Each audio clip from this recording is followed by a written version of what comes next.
Hello, everybody, and welcome. Welcome to this webinar. This webinar is called Why It Requires Big Courage to Walk the Spiritual Path and How You Can Tap into it, into that courage. And it does, it takes a lot of courage. I'm going to read a couple of quotes. One of them is by Brother David Steindl-Rast. Sometimes people get the mistaken notion that spirituality is a separate department of life, the penthouse of existence. But rightly understood, it is a vital awareness that pervades all realms of our being. So it's not just something you do in meditation or church, or it's all the time. Another one by Ken Wilber. Authentic spirituality is revolutionary. It does not legitimate the world. It breaks the world. It does not console the world. It shatters it. And it does not render the self content. It renders it undone. And I have found that to be true. My name is Kathleen Hanagan, and I've been walking a spiritual path consciously since I was 18, when I was exposed to many more points of view. And prior to that, I had walked the path of being a devout Catholic since I was 6 or 7. I was very devout child, and all through my youth, it was something that was important to me. You know, it's not every kid for whom that's important, but it was for me. On my own, it wasn't forced on me at all. I consider myself a modern mystic, which is a certain kind of walker of the spiritual path, one whose focus is more on the inner than the outer realm, but who walks in the world with the awareness that as within, so without, as above, so below, so that everything is a mirror of what's inside, and the attention to inside is very important. I created this webinar because I've experienced both the trials and tribulations of this path for a very long time. And I have been witness to the fear that people often have as they begin to pay attention to the more spiritual aspects of existence. I want to help you walk proudly from the heart and not be so plagued with doubt, because it's a worthy and beautiful path. It truly is. So, and really, essentially, we're all walking the spiritual path, but I'm talking about when we do it consciously. Everything we encounter in life is being experienced on multiple levels or dimensions at one time. And though there are many more dimensions and ways to categorize, the main ones that we'll be concerned with here in this webinar are the vibrational or energetic level, which is sound and light; physical or sensory, which is the body; emotional, which are feelings; the mental concepts and beliefs; and the mythic level, archetypal energies; the spiritual level, which has to do with transcendence. And I'll say more about transcendence later on in this talk. So, when asked what they most want, people generally respond by addressing the physical or emotional realm and respond with some version of, I want to be happy. Even those who hanker after success believe it will bring them happiness. That's why they want that. Yet, if we stop and reflect upon it, being happy is not always the most optimal response to a person or experience in your life. Sometimes anger, sadness, fear, maybe even shame is a healthy response to the challenge of being a human being.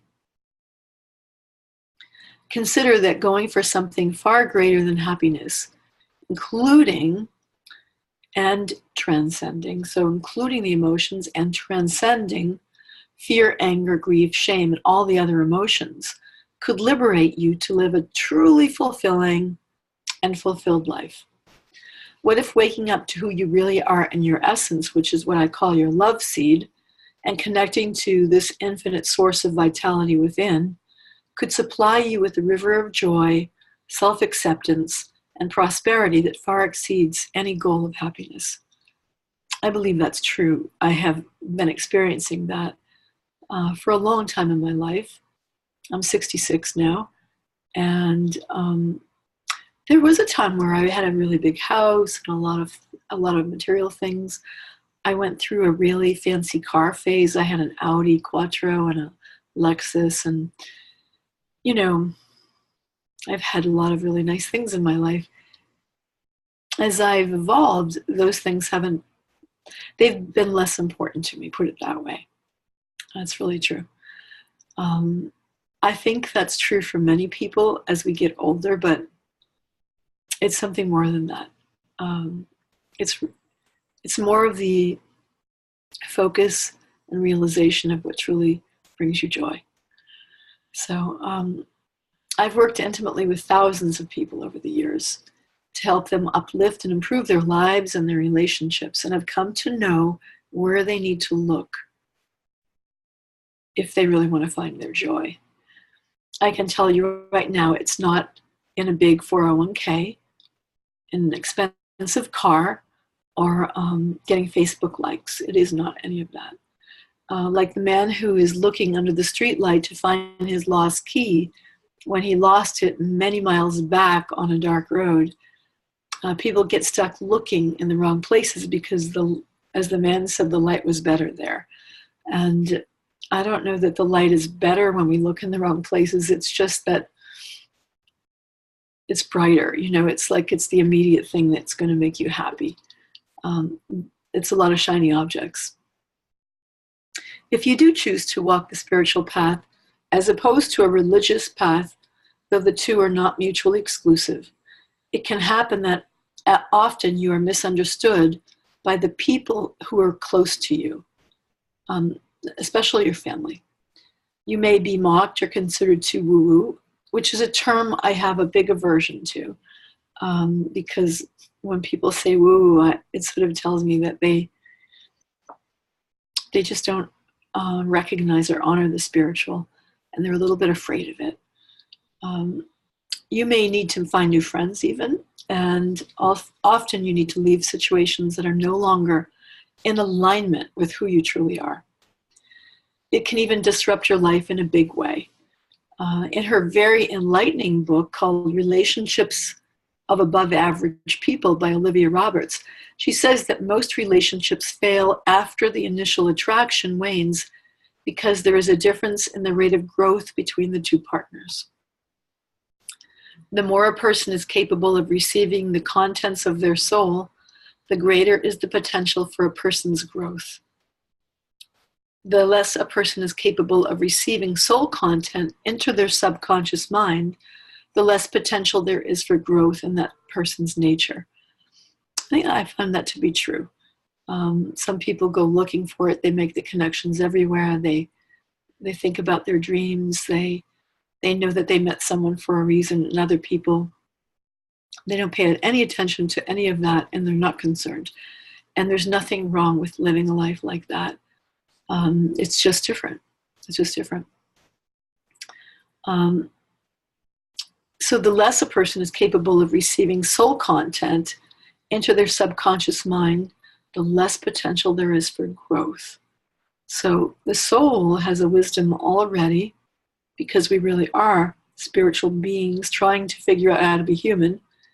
And when you start to pay attention to that aspect of your being and begin to walk a spiritual path, of course you progress on that part of the journey.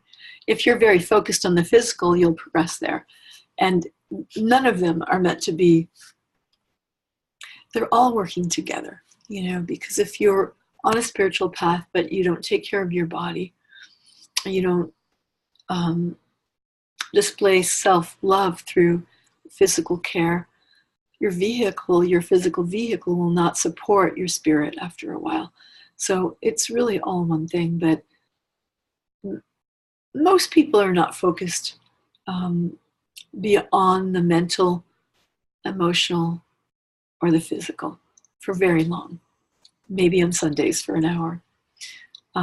So I'm really speaking to those of you who are, or who want to be, or maybe who are afraid of that. And I can tell you it doesn't keep you from being a good business person or a good parent or anything. It's just that you are developing another part of yourself. It often takes huge courage to leave the security of a relationship based on a deep stirring in your soul that doesn't also make the other person wrong. So just acknowledging that. That happened to me. I still loved the man I was married to, but I knew that for who I am and what I needed to do in my life, that it was better that I move on. It was very, very difficult. And that's what I believe walking a spiritual path is all about, removing all the barriers to being the love that you are and breathing that magnificent power of love into the world. And yes, there is often destruction on the spiritual path, destruction before creation of the life that has been. It could be both the destruction of a secure life, but also at times of an addiction or other shadow aspects that you surrender them. We see deities such as Kali or Durga. These are like fierce, those are two feminine deities in the Hindu tradition, both aspects of fierce and at times destructive qualities that you really need when you're on a spiritual path. You need to be able to have a fierceness because it isn't easy. As I said, I had to have that in my marriage, and there was no quick fix to it, and I had to hold the tension for a really long time of really, being there for my children, my husband, being called. Many great female saints talk about leaving their children to do that, like that at some point their soul calls them so fiercely to do that. I held that tension for a long time. We're going to talk about that holding of the tension. It's really important. So I believe we're all conduits for love and light. They're synonymous in many ways. On the spiritual path, you know that you're a conduit, and you devote your life to clearing the obstacles to love by offering your gifts to the world. It's the choice to be in charge, to be the change, and no longer to contribute to the collective trance that is creating so much suffering at this time. It is, the spiritual path continues to be the road less traveled, though I'm delighted to see more and more people embracing it. It's a true hero's journey, heroine's journey, and it's still greatly misunderstood. It has nothing to do with yoga or meditation or any of the outer trappings, because you could be doing all that and not truly walking a conscious path. It is a deeply personal and challenging path that is worth every moment you walk it. Each of you has what I call a love seed inside, that is the seed of your own greatness. And it's made of light, which is actually love. It's connected to your challenges, your pain, and your learning. And it grows and becomes resplendent when you provide it with the proper nutrients and trim away everything that's not you.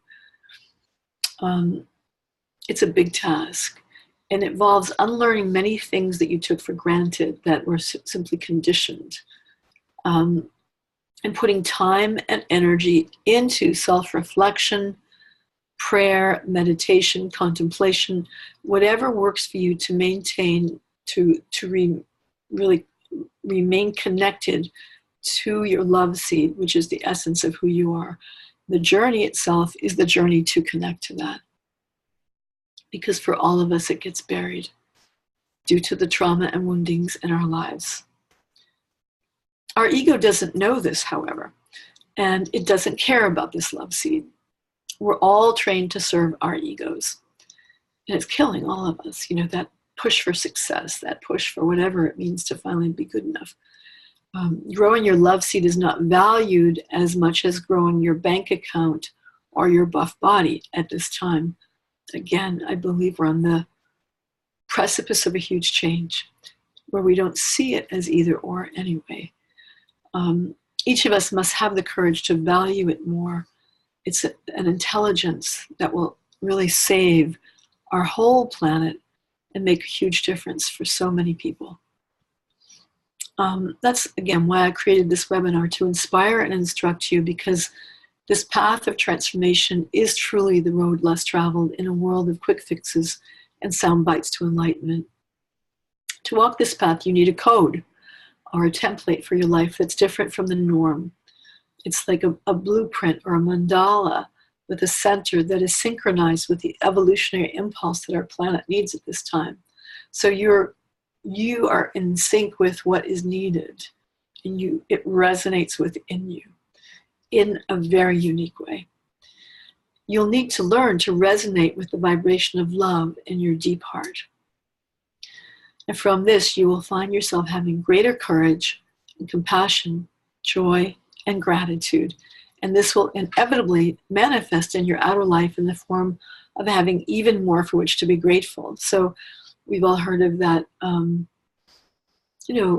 ways to manifest abundance is to already be on an emotional level and a felt experience of love, abundance, prosperity, belonging, to do that now and open the portal to that coming in, because the real point of change is the point of attraction inside us, whatever vibration we are experiencing. It's true. That is true. And why it's so important to be connected to the essence of who you are and not to somebody else's version of who you should be. I know what that's like, and many of you do. In truth, the journey to become authentically yourself is the most challenging and radical act of love that you can do, and is really called the spiritual path. So on this spiritual path, there are some things that are important to understand, and I'm going to talk about that right now. You must embrace your life as a journey. It's not an event or a goal. It's a process, you could call it that. It's a journey that isn't a straight line, that you are a co-creator of that journey, and you do have a destiny and you have choice. So quick fixes and shortcuts to enlightenment hijack the process of becoming fully liberated. And there's a lot of that going around, so it's okay. I think people learn anyway, but when I went to India to get enlightened and do a 30-day silent retreat with an enlightened master, what I really got to know is how indiscriminate and absolutely full of judgment my mind is. And I wouldn't say I came away enlightened in the sense that I had thought I would, but the way in which I was more enlightened is that I realized that my enlightenment process was ongoing, and I had less attachment to it being a certain way, and that was highly enlightening. I know that people have big awakenings, and quite often really big awakenings are accompanied by a lot of heartache and dark night of the soul. It seems that my journey has been one of progression, many dark nights, many learnings. It hasn't been the big, I woke up and I was enlightened. I wished for that, and it hasn't been my path. I'm pretty awake right now, and there are still blind spots, and that's okay, because my path is a journey. A spiritual bypass is when you mentally transcend, which is actually not really transcendence or the end of the trance. It's dissociation. It's like, oh, I've forgiven them. I'm past that. And when it's really not true, there's still a lot of emotion in you, locked in your system. Or you understand things mentally, really maybe some very powerful spiritual concepts, but you're dissociated from your own physical and emotional body in a way that you could really implement them in a practical way. So very important to watch out for spiritual bypasses. And the idea isn't to dwell in your pain, but to feel your feelings fully and learn how to let them flow. Emotion is emotion, energy, and motion. It's the only way that we can transcend. We are transcending the places we've gotten caught by our biography and our biology. We are experiencing the end to the trance that happens for all of us when we take birth as human beings. There are also many false prophets with magic potions, and then there are many sincere allies on the path who can be guides. So I want to tell you that the kind of guide that you want to look for is one who will point you where you need to look, which is inside. They won't give you the answer. They'll know that you have it, and keep guiding you when you think you have the answer here, back to where you really need to go. According to a French philosopher and paleontologist, Teilhard de Chardin, we are not human beings having a spiritual experience. We are spiritual beings having a human experience. We already possess an innate wisdom that begins to be revealed as we walk our path, always turning within to find alignment. No one can do this for us. The path is a path. It's not a moment. It is a journey. You'll always be called to take a journey when you are on the spiritual path. And it can be an actual pilgrimage or actual journey. I've done that many times, and many of you have done pilgrimages. Or it can be the journey or movement away from beliefs and codes of, thinking and being that are held in the matrix in consensus reality. So a movement away from that to come to know what is true for you. And that journey is an inner journey. So the second thing, after this journey aspect, that's really important on the spiritual path is that you must be able to hold the tension of the opposites. That we live, there's a universal law of polarity, so that where there is darkness, there is light. Where there is up, there is down. Where there is depression, there is joy. So that there's always the opposite. And certain energies have certain, we call conundrums or dialectics. For instance, I see this a lot with women. The archetype of mother, so the archetypal energy of mother, it really faces the challenge or the dialectic of the tension between focusing on developing the self versus caring for the children. So how do I be this good mom to my children, and how do I be this whole being who has so much more to express and create? Where the spirit longs to express itself in some way that has a purpose beyond motherhood. But the needs and the demands of the children and the family continue to pull in another direction. Oh my goodness, I know that one. I held it for many, many, many, many, many years. And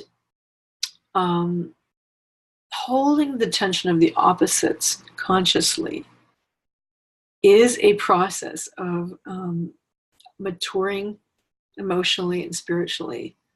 And it creates a tension that it contributes to the alchemical process in which something new emerges from the two opposites. So I guess I could give you a really good example of that with a couple I had who were really great at being able to sort out conflict. And they came in one time because they couldn't, their normal way of doing it, which was one would defer to the other who felt more strongly. They really didn't get into power struggles about most things. But they were very opposed, very polarized about having another child. They had lost a child, and they had one child. And she wanted a sibling for their child so desperately after she had gotten past her grief of losing their little girl. And he was as firm and clear and passionate about not having another one. And he was already in his 50s and she was already 42. So they came in, and on the surface, the polarities were, very stark, actually. But as we drilled down and they held the tension, I helped them hold the tension. The real reason that he didn't, the real reason that he didn't want another child was that she had nearly died giving birth to their daughter who died. And she was older now. And he didn't want to lose her. And he cried. And she said, well, my goodness, it's still so important to me to be able to give our son a child. And I totally get now why you don't want me to have another baby. And they sat there. And they sat in that. And after a long time, she said, I'd be more than happy to adopt. And he sat with it for a long time. And they were holding the tension, really. And he agreed. Anyway, it was a beautiful resolution of something completely. It was that third thing that's probably the most graphic example I can give right now, but it happens easily in so many ways. I think of my own tension to fulfill my purpose, and then my need to really be the mom that I knew my children needed. And I kind of held both for a really long time till a certain point, and it was more the time for me to emerge. But who I had become by then is somebody I never would have become if I hadn't held that tension. So it's a beautiful thing to be able to hold the tension of the opposites. In a sense, you have your arms outstretched and you don't want to fall on either side. You just hold.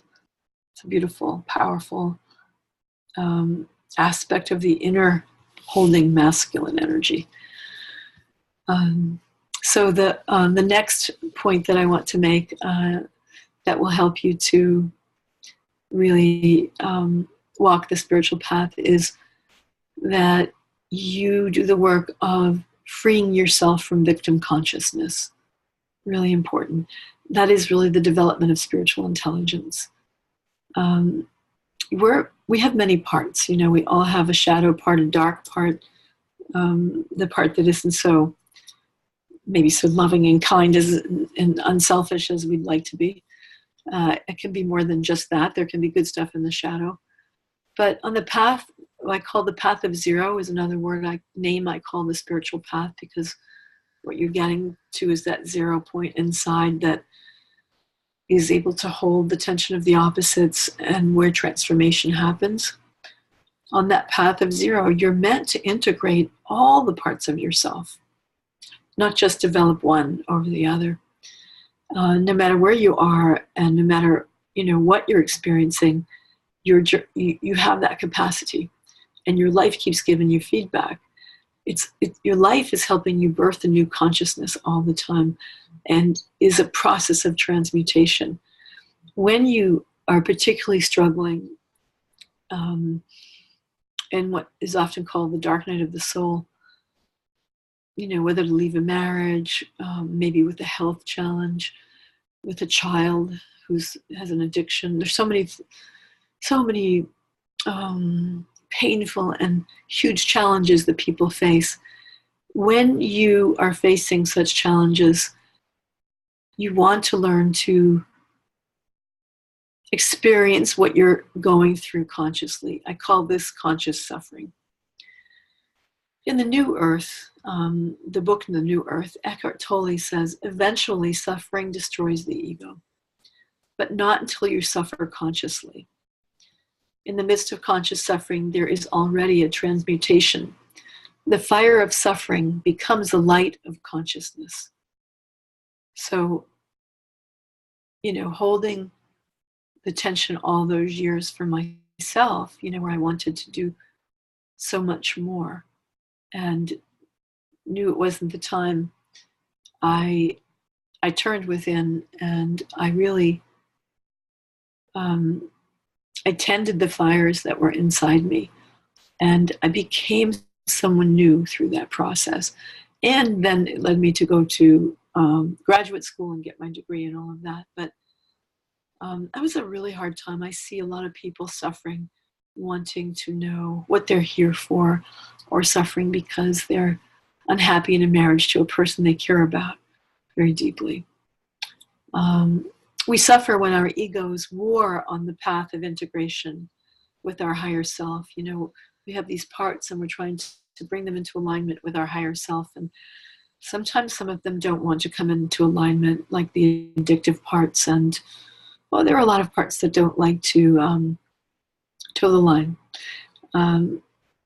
And when we war on that path, it's different from the conscious suffering that is required to pivot and truly transform. So there's no, when you consciously suffer, you accept what's going on and the pain that it's creating and causing you as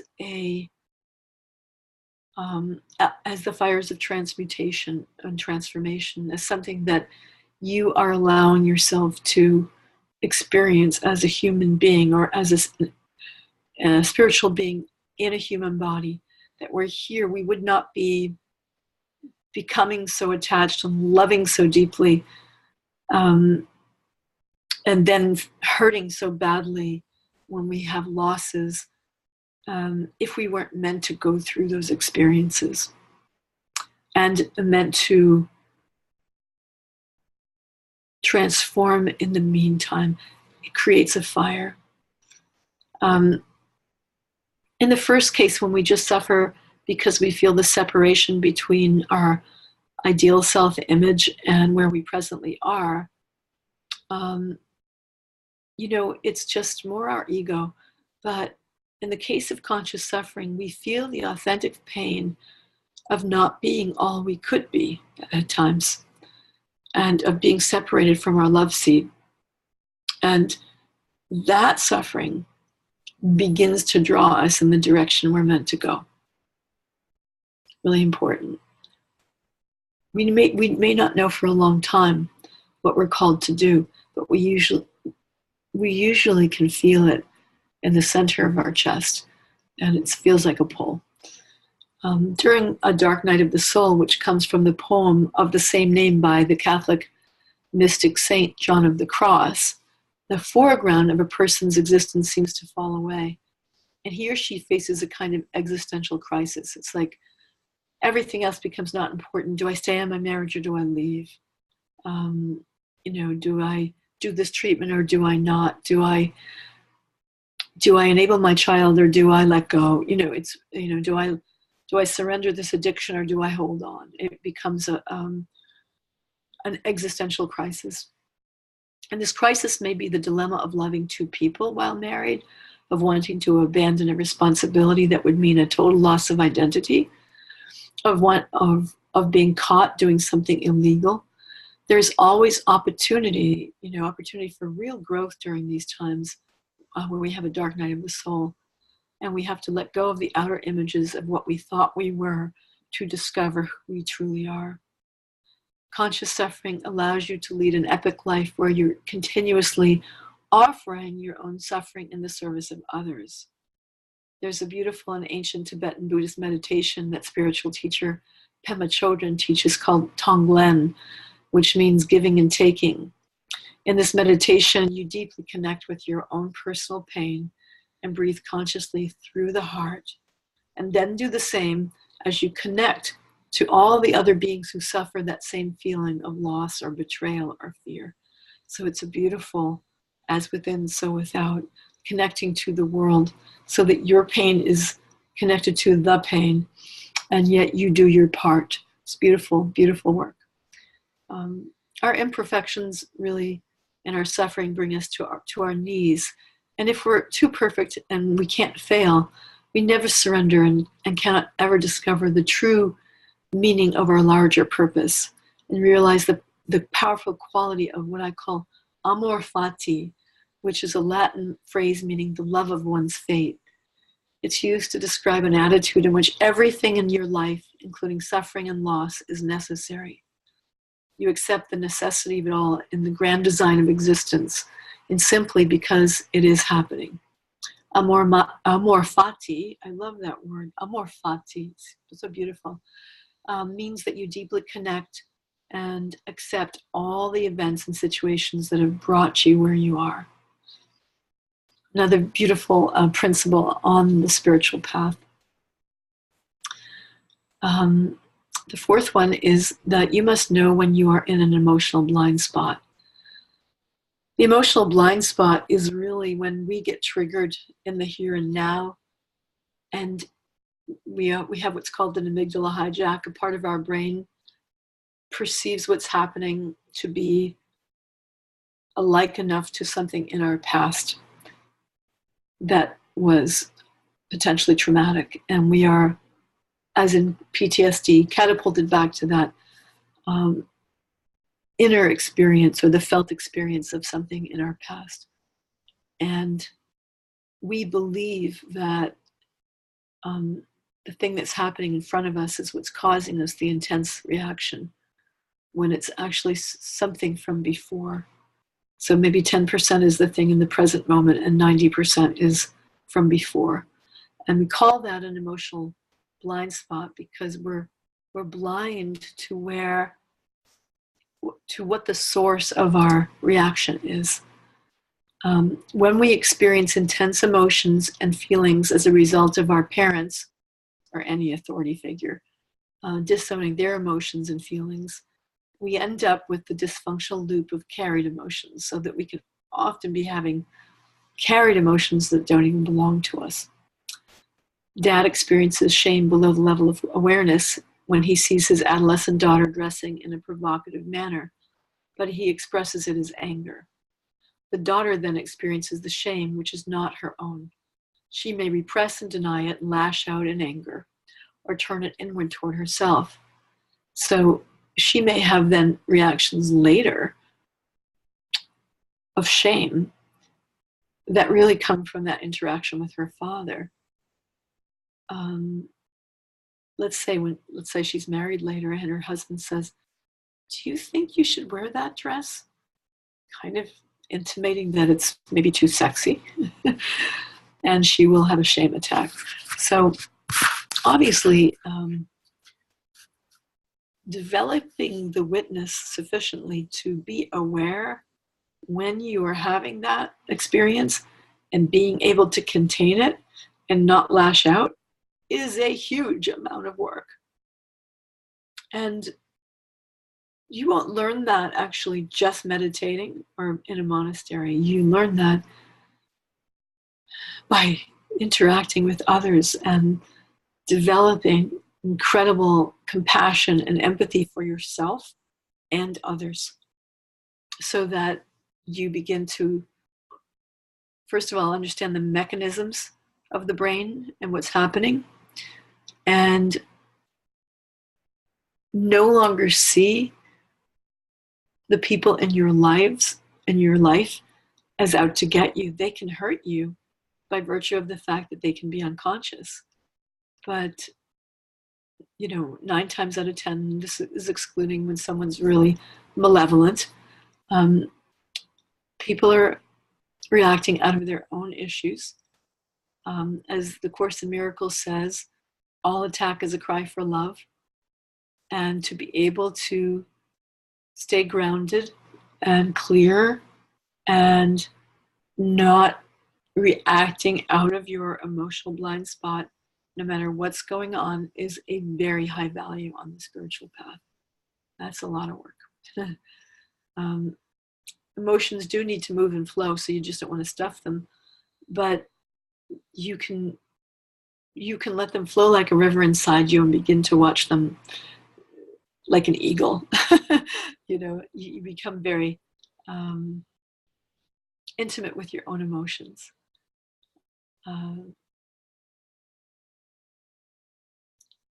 Attempts to hold back or control your emotions cause you to lose power. Um, and because they're there to give you feedback. So really want to be in touch.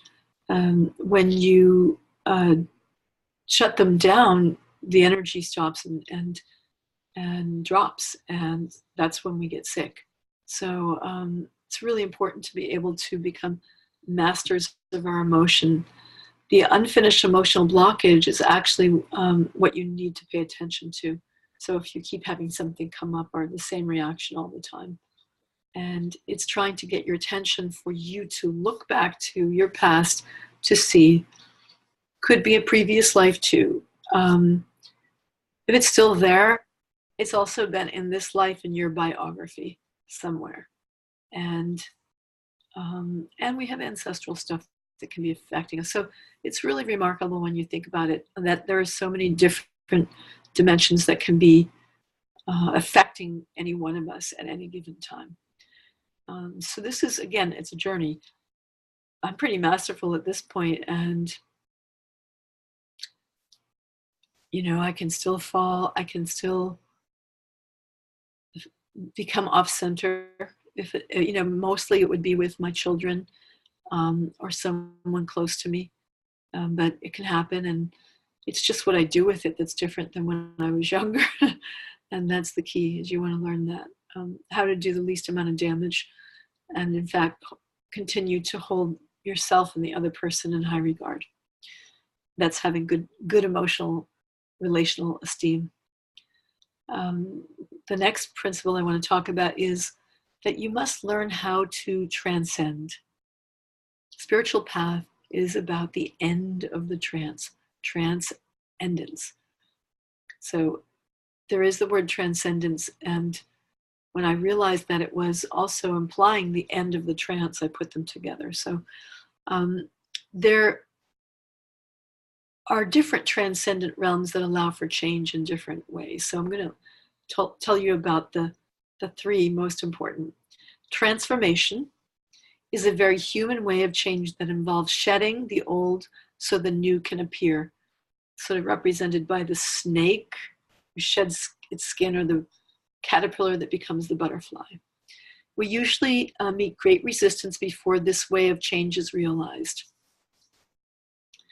The transcendent function is surrender. So the caterpillar surrenders and goes into the tree, into the chrysalis, hangs there. Surrender is so important on this path. It's the opposite of what we're taught, always to be in charge. And surrender is a beautiful quality. So the transcendent function for transformation is surrender. Transmutation is the alchemical process of shifting a perception that releases the power to transcend. So it's actually a shift in perception. A hardship is experienced, and the power of the hardship is released as the hardship is no longer needed when perception of the lesson is learned. Okay? So hardship is transformed to power through perception. The transcendent function is perception. So let's look at that. Let's say a woman was married to a man who was very difficult and didn't cherish her, and he has an affair, and he betrays her, and there is it's a hardship. It's a huge amount of suffering, right? And in that hardship and that suffering, she experiences it, and there's a great power released as she experiences it and goes through the grieving process. And she will begin to see that, and here's the shift in perception, that she really wasn't happy before anyway, and that she is actually starting to feel more freedom and more capacity for joy and more possibility for love in her life. And the hardship that was perceived as the end of the world at one point is transformed into the perception of grace, really. So the transcendent function is a shift in perception for transmutation. It's a little different, right? Transfiguration is the way of change that involves a metamorphosis of form. The actual physical is changed as when there are spontaneous remissions of illness or regeneration of limbs, as well as superhuman strength when the situation calls for it. You know, when a woman picks a car up, that kind of thing. It is a kind of magical realm which is not entirely understood and requires a humility and innocence that accepts that you know nothing and are therefore open to infinite possibility. The transcendent function is innocence. It's not clear, really. You know, why does this one person who visualizes her cancer cells being swept out have a spontaneous remission and another person not? We don't know. We don't understand. But bodies, forms do change. So all of these ways of change access the higher realms, whose building blocks sing a very high note. The great obstacle to transcendence are the beliefs based on fear that we have accumulated in the course of our lives and in the grand unfoldment of humanity. So fear is the great obstacle. And the last principle I want to speak about is to walk the spiritual path, you must see that your wounds and imperfections, as well as your strengths, point you in the direction of your highest calling, to your original medicine. You know, sometimes you try to find your purpose, but you look in the wrong place. You know, we talked about that. You could be trying to find your purpose and confuse something with what someone else wants for you. So it's really important to look within. Many indigenous societies believe that we all possess original medicine. That's a kind of personal power that is ours and ours alone. It is true that no two people possess the exact combination of strengths, talents, and challenges. And this means that if we do compare ourselves to someone else, we will disown our own original medicine. It has to come from us. We can be inspired, we can be taught, but our own is our own. If our medicine is the gift we bring to the world, then not believing in ourselves and our unique medicine affects everyone. So emanating from our love seed, our priceless and incomparable original medicine is often not valued in a world where we're taught to compare and compete. It may not even be recognized. In her book, Transformational Speaking, Gail Larson says, we are often unaware of our medicine or devalue it because our inherent gifts come naturally to us. What is natural is effortless, so it can seem very ordinary. We can also obscure our medicine by pursuing directions that are not aligned with who we really are and what we're here to do. So you can see that it's all dynamic, very powerful. When you commit to finding your original medicine, you're on the path of your dharma, and you get to throw away the yardsticks from the authorities. There's enormous freedom in that when you refuse to measure yourself against others. And there's the joy and the pleasure of seeing the spark of original medicine in everyone and everything. I see that. It's been part of my dharma to do that and see that. And it's beautiful to do that. So it's a lot of work. That's why I said it takes great courage. So I do believe that the great anxiety, the collective anxiety we feel, is due to the disconnection from our love seed, which is our source.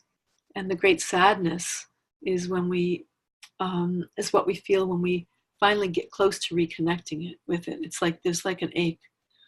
And there's a big anger when we feel we feel that reconnection is thwarted, like there's something in the way. And there's a great shame when we feel that we're not doing what we are meant to be doing. So there's a lot of this comes from this innate longing to walk this path. The great joy we feel is when we are reconnected to that part of ourselves. And the great danger to all of us is a humanity that isn't. I want to speak about grace. It would be a beautiful way to end this webinar. There's a beautiful, wonderful Greek word called enantiodromia. Enantiodromia, actually, it's just so beautiful, the word. And it's a moment of radical shift where you look at denied parts of yourself to come back into balance. It's a principle that says the superabundance of any force inevitably produces its opposite, similar to the principle of equilibrium in the natural world, where restoration of balance is the driving principle. Jung took it further to say that a thing psychically transmogrifies, which means to transform in a surprising and magical way into its opposites when there's been a repression of psychic energy. And that energy is experienced as something outside of oneself, and it's can be experienced as powerful and threatening to the person. And when that happens, often because of the stress and the tension inside the psyche of the person, they're forced to turn within. Like the thing that they're trying to deal with on the outside, they can't deal with, and they turn within. Often happens in a dark night of the soul. This enantiodromia, I think, is happening on a collective level where we've just gone so far in one direction to focus on the material, and then the need to really look at the spiritual is profoundly with us right now. Living on planet Earth has always been a balancing act of gravity and grace. As the mystic and political activist Simone Weil says in Gravity and Grace, all the natural movements of the soul are controlled by the laws analogous to those of physical gravity. Grace is the only exception. We must always expect things to happen in conformity with the laws of gravity unless there is supernatural intervention, unless we're dealing with the spiritual. This movement of grace is the movement of love, radiating in all possible directions into the field of infinite possibility. Each of us comes from that field, the one beyond wrongdoing and right doing that Rumi talks about. So the spiritual law of grace speaks of grace as a kind of divine expression of mercy bestowed upon human beings. It dissolves karma, changes matter, and creates miracles. Our divine selves, our souls, accepted the awesome opportunity to become embodied beings on the earth plane, to experience life as fully as possible, particularly the emotions we feel. When we invoke the spiritual law of grace to transmute and uplift our emotional feelings, to heal our relationships, our bodies, and even our financial struggles through prayer, we open ourselves to receive. Prayer causes you to focus, and the law of attraction causes everything in the universe that's in vibrational harmony with your focus or your prayer to come to you.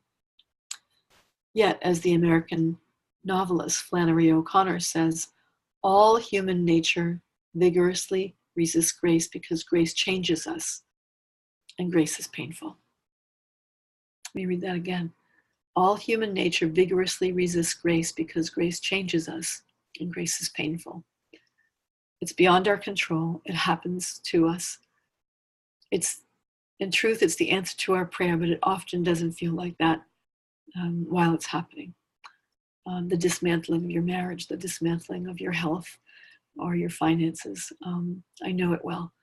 So we must remember that we've created whatever situations that we're dealing with our own consciousness.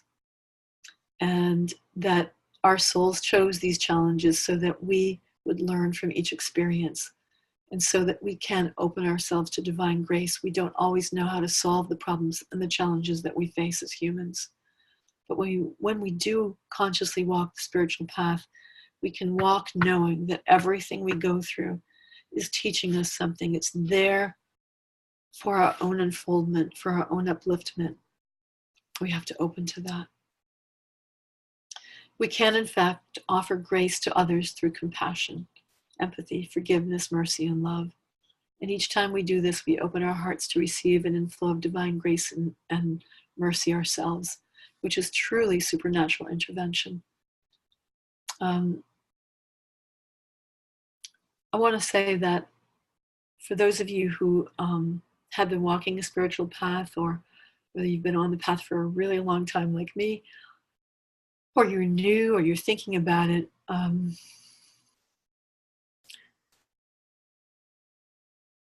to recognize that we are such beautiful, multidimensional beings, that we really are these spiritual beings trying to figure out how to be human. when you really get that, you look at everything differently. You begin to look through the lens of love and awe. And what becomes most important on the path is that you become fully you. It sounds so simple. I'm going to close with a beautiful quote by Dr. Clarissa Pinkola Estes, who wrote Women Who Run with the Wolves.